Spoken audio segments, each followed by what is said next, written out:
أعوذ بالله من الشيطان الرجيم. بسم الله الرحمن الرحيم.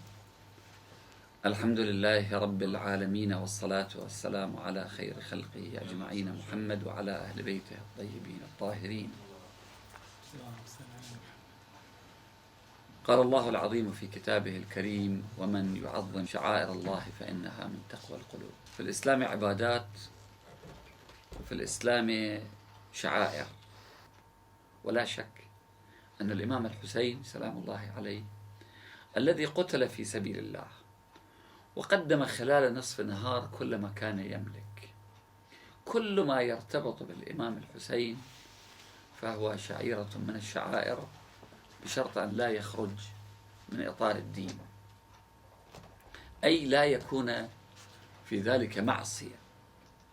كل ما يرتبط به: إقامة مجالس الذكر، إقامة مجالس العزاء، الذهاب إلى زيارته، رفع اسمه في أي مكان من الأماكن، شعيرة من شعائر الله.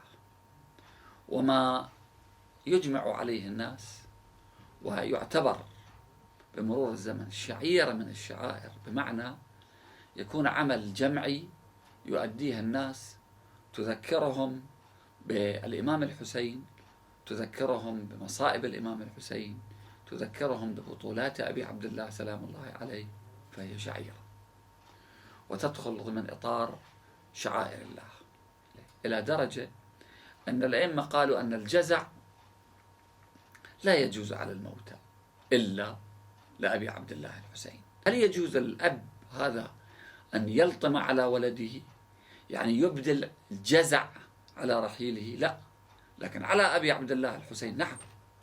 فالحسين الذي أعطى كل شيء في سبيل الله خلال نصف النهار، كلما نعطي له نحن لم نقدم شيئا. الشعائر الحسينية سياج لحفظ الدين، لا بد من إقامتها والاستمرار عليها والعمل والنضال من أجل أن تستمر إن شاء الله.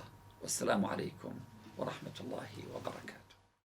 كل إنسان تشترك في موكب تطبير تشوف بعد قلبك ما برد، ما مسوي شيء.